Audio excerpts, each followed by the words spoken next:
So we're on Spiritual Dad today, and we're just going to chat for a second about how to get through hard times. So what do you think, Mark? Well, then that's a great question.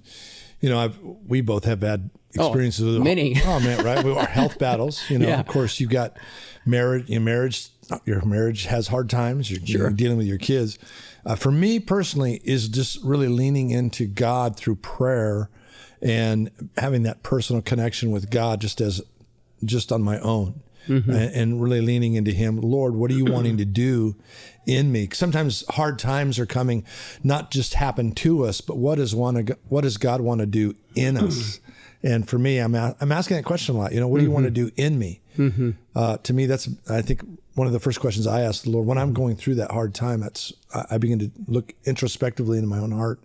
Yeah, I think for me, be a number of things, but probably the number one statement I would make would be to get through hard time, to get through any time, is just do the right thing over and over again. Right.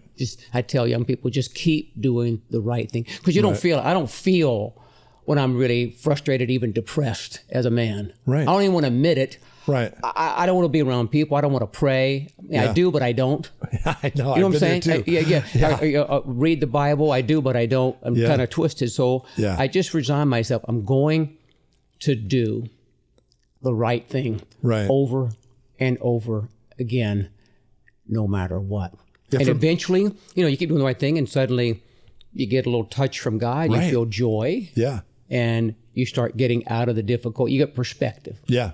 Yeah, that's the thing that I think I like about that answer is that it doing the right thing keeps you from following your feelings.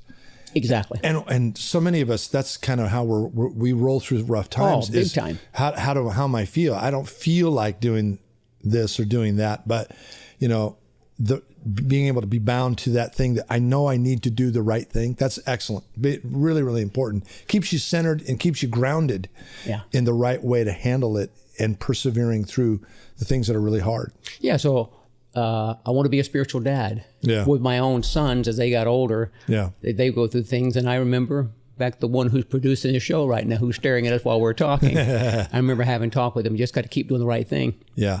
And now what makes me want to, really tears me up is when I hear my son saying to me, Dad, I'm just going to keep doing the right thing. Hey, there you go.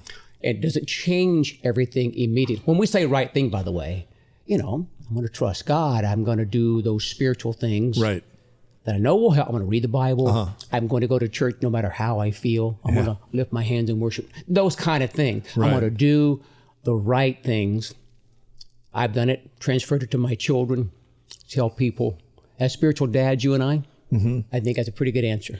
Right. And I think that's one of the things that spiritual dads can add to our lives. You and I both also have spiritual dads. Yes, we do. We are spiritual dads.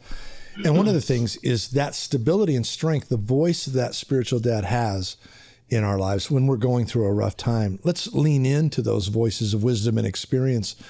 Sometimes they're speaking into us things that we don't have the scope of experience to really know or understand, but they do. And they've seen it before, or they've been through something similar. Those words of encouragement from them, it's huge. It's encouraged me many, many, many times. It just struck a chord with me. Even just last week, I was going through a difficult time, physical issues, and found myself discouraged, a little depressed, and having a really difficult time, to be honest with you.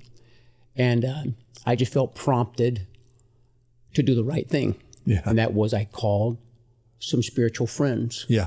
One was like a spiritual dad to me. Yeah, right. And just that act of humility, do the right thing, admit that I'm not doing well. Oh, that's huge. And receive some prayer. That's huge. Wow. Again, it's that list. Do the right things. Yeah, that's so good. And you'll get through the hard times. Yeah, that's so good. And you know what? That being able to be honest about where you're at is huge. Game changer. Yeah, I mean, we're so life changer. Especially as guys, we can kind of put on everybody struggles with putting on their mask and going through the facade, but it's not helpful. No. And you got to be able to just lay that down, be real, and be honest about where you're at. And I think that's where some of the most powerful encounters with what God wants to do in your life when you're going through those difficult times. Yeah. He really does something special in your heart when you're honest with Him. Bottom line, I think we could wrap this up. But I would just say, I know you're going to agree with me, that in hard times, if I choose to keep doing the right things, Yep. it will eventually bring me into the quality of life That is so true. that I'm looking for. Yeah. My problems don't define my joy, my peace, and my fulfillment. They do for a moment. Yes, they do. They do define They affect it. But I can get out of that by just tracking. Okay, I'm going to make the decision. I'm going to do the right things, the good things, the God things, Right. ask for help, whatever the list is. Right. It will bring me into that place of quality of life. Yeah. Even when the storm doesn't stop yet, I'm okay inside Right. because I worked through the thing by doing the right thing. Yeah. Do the right thing. Do That's the it. right thing. Awesome.